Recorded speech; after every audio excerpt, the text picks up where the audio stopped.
it chapter by chapter, one bite at a time. So many adventures and mountains we can climb.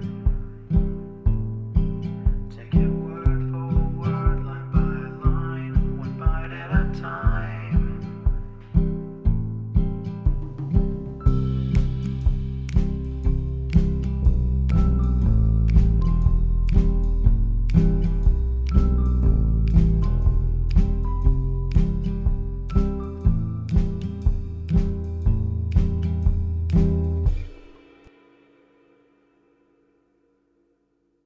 Welcome to Bite at a Time Books, where we read you your favorite classics one bite at a time. My name is Bree Carlile, and I love to read, and wanted to share my passion with listeners like you. If you want to know what's coming next and vote on upcoming books, sign up for our newsletter at biteatatimebooks.com. You'll also find our new t-shirts in the shop, including podcast shirts and quote shirts from your favorite classic novels. Be sure to follow my show on your favorite podcast platform so you get all the new episodes. You can find most of our links in the show notes. But also our website, biteatatimebooks.com, includes all of the links for our show, including to our Patreon to support the show, and YouTube, where we have special behind the narration of the episodes. We're part of the Bite at a Time Books Productions Network.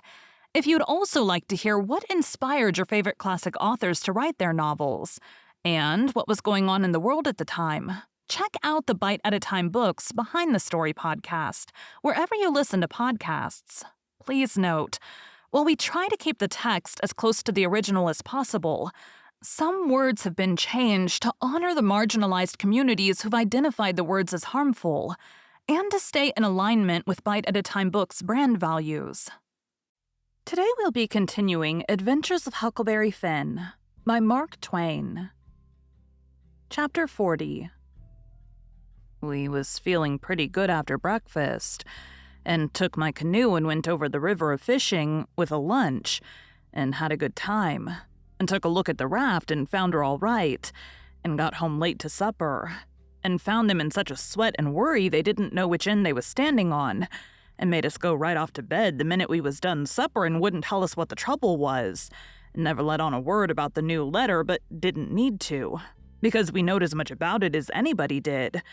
And as soon as we was half upstairs and her back was turned, we slid for the cellar cupboard and loaded up a good lunch and took it up to our room and went to bed.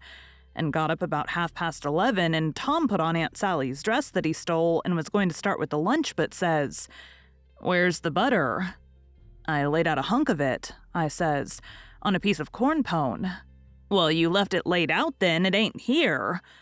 "We can get along without it," I says. "We can get along with it, too," he says. "You just slide down cellar and fetch it, and then mosey right down the lightning rod and come along. I'll go and stuff the straw into Jim's clothes to represent his mother in disguise, and be ready to baa like a sheep and shove soon as you get there." So out he went, and down cellar went I. A hunk of butter big as a person's fist was where I had left it, so I took up the slab of corn pone with it on and blowed out my light and started upstairs very stealthy, and got up to the main floor all right. But here comes Aunt Sally with a candle, and I clapped the truck in my hat and clapped my hat on my head, and the next second she see me and she says, "You been down cellar?" "Yes'm." "What you been doing down there?" "Nothin'." "Nothin'?" "No'm." "Well then, what possessed you to go down there this time of night?" "I don't know 'em." "You don't know? Don't answer me that way. Tom, I want to know what you been doing down there." "I hain't been doing a single thing, Aunt Sally. I hope to gracious if I have." I reckon she'd let me go now, and as a general thing, she would. But I suppose there was so many strange things going on she was just in a sweat about every little thing that weren't yardstick straight, so she says very decided, "You just march into that setting room and stay there till I come. You been up to something you no business to, and I lay I'll find out what it is before I'm done with you." So she went away as I opened the door and walked into the setting room. My, but there was a crowd there. 15 farmers, and every one of them had a gun. I was most powerful sick and slunk to a chair and sat down. They was setting around. some of them talking a little in a low voice, and all of them fidgety and uneasy, but trying to look like they weren't. But I knowed they was because they was always taking off their hats and putting them on and scratching their heads and changing their seats and fumbling with their buttons. I weren't easy myself, but I didn't take my hat off all the same. I did wish Aunt Sally would come and get done with me and lick me if she wanted to, and let me get away and tell Tom how we'd overdone this thing and what a thundering hornet's nest we'd got ourselves into, so we could stop fooling around straight off and clear out with Jim before these rips got out of patience and come for us. At last she come and begun to ask me questions, but I couldn't answer them straight. I didn't know which end of me was up, because these men was in such a fidget now that some was wanting to start right now and lay for them desperados and saying it weren't but a few minutes to midnight, and others was trying to get them to hold on and wait for the sheep signal. And here was Auntie pegging away at the questions and me a-shaking all over and ready to sink down in my tracks, I was that scared. And the place getting hotter and hotter and the butter beginning to melt and run down my neck and behind my ears.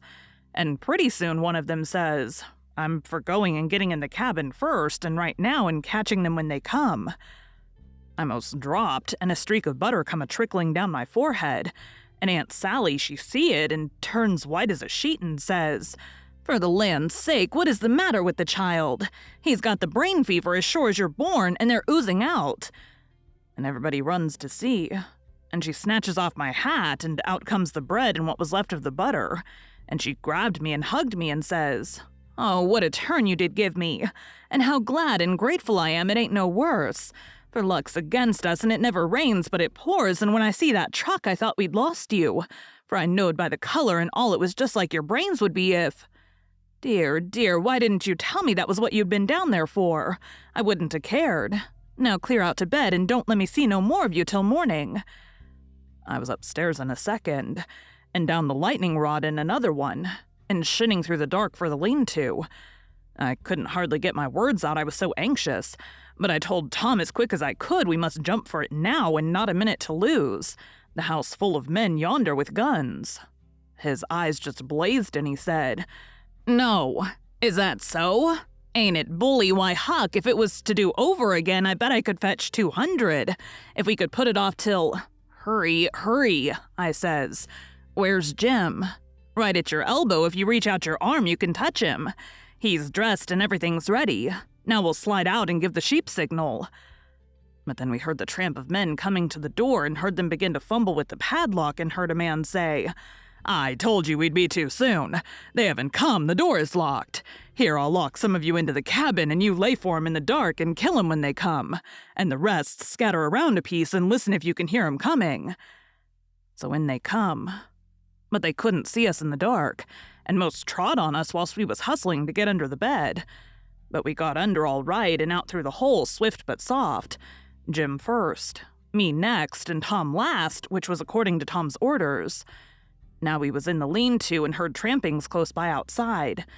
So we crept to the door, and Tom stopped us there and put his eye to the crack but couldn't make out nothing. It was so dark, and whispered and said he would listen for the steps to get further. And when he nudged us, Jim must glide out first and him last. So he set his ear to the crack and listened, and listened, and listened, and the steps a-scraping around out there all the time. And at last he nudged us and we slid out, and stooped down, not breathing and not making the least noise, and slipped stealthily towards the fence and engine file and got it all right, and me and Jim over it. But Tom's britches catched fast on a splinter on the top rail, and then he heard the steps coming, so he had to pull loose, which snapped the splinter and made a noise. And as he dropped in our tracks and started, somebody sings out, "Who's that? Answer or I'll shoot!" But we didn't answer. We just unfurled our heels and shoved. Then there was a rush, and a bang, bang, bang, and the bullets fairly whizzed around us. We heard them sing out, "Here they are, they've broke for the river! After 'em, boys, and turn loose the dogs!" So here they come, full tilt. We could hear them because they wore boots and yelled, but we didn't wear no boots and didn't yell. We was in the path to the mill, and when they got pretty close on to us, we dodged into the bush and let them go by, and then dropped in behind them. They'd had all the dogs shut up so they wouldn't scare off the robbers, but by this time somebody had let them loose, and here they come, making powwow enough for a million. But they was our dogs, so we stopped in our tracks till they catched up. And when they see it weren't nobody but us and no excitement to offer them, they only just said howdy and tore right ahead towards the shouting and clattering. And then we upstream again, and whizzed along after them till we was nearly to the mill, and then struck up through the bush to where my canoe was tied, and hopped in and pulled for dear life towards the middle of the river, but didn't make no more noise than we was obliged to. Then we struck out, easy and comfortable, for the island where my raft was, and we could hear them yelling and barking at each other all up and down the bank, till we was so far away the sounds got dim and died out. And when we stepped onto the raft, I says, "Now, old Jim, you're a free man again, and I bet you won't ever be a slave no more." "And a mighty good job it was, too, Huck. It is planned beautiful, and it is done beautiful, and they ain't nobody can get up a plan that's more mixed up and splendid than what that one was." We was all glad as we could be. But Tom was the gladdest of all because he had a bullet in the calf of his leg. When me and Jim heard that, we didn't feel so brash as we did before. It was hurting him considerable and bleeding, so we laid him in the wigwam and tore up one of the Duke's shirts for to bandage him, but he says, "Give me the rags, I can do it myself. Don't stop now. Don't fool around here, and the evasion booming along so handsome. Man the sweeps and set her loose. Boys, we done it elegant. 'Deed we did. I wish we'd 'a' had the handling of Louis XVI. There wouldn't have been no son of St. Louis ascend to heaven wrote down in his biography. No, sir, we'd 'a' whooped him over the border. That's what we'd 'a' done with him. And done it just as slick as nothing at all, too. Man the sweeps. Man the sweeps." But me and Jim was consulting and thinking, and after we'd thought a minute, I says, "Say it, Jim." So he says, "Well, then this is the way it looked to me, Huck. If it was him that is being sought free, and one of them boys was to get shot, would he say, 'Go on and save me'? No mind about a doctor for to save this one. Is that like Mars Tom Sawyer? Would he say that? You bet he wouldn't. Well, then is Jim going to say it? No, sir, I don't budge a step out in this place doubt a doctor. Not if it's 40 year." I knowed he was white inside, and I reckoned he'd say what he did say, so it was all right now. And I told Tom I was a-going for a doctor. He raised considerable row about it, but me and Jim stuck to it and wouldn't budge. So he was for crawling out and setting the raft loose himself, but we wouldn't let him. Then he give us a piece of his mind, but it didn't do no good. When he sees me getting the canoe ready, he says, "Well, then, if you're bound to go, I'll tell you the way to do when you get to the village. Shut the door and blindfold the doctor tight and fast and make him swear to be silent as the grave and put a purse full of gold in his hand. And then take and lead him all around the back alleys and everywheres in the dark. And then fetch him here in the canoe, in a roundabout way amongst the islands, and search him and take his chalk away from him and don't give it back to him till you get him back to the village, or else he will chalk this raft so he can find it again. It's the way they all do." So I said I would and left, and Jim was to hide in the woods when he see the doctor coming till he was gone again. Thank you for joining Bite at a Time Books today, while we read a bite of one of your favorite classics. Again, my name is Bree Carlile, and I hope you come back tomorrow for the next bite of Adventures of Huckleberry Finn. Don't forget to sign up for our newsletter at biteatatimebooks.com and check out the shop. You can check out the show notes or our website, biteatatimebooks.com, for the rest of the links for our show. We'd love to hear from you on social media as well.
a time.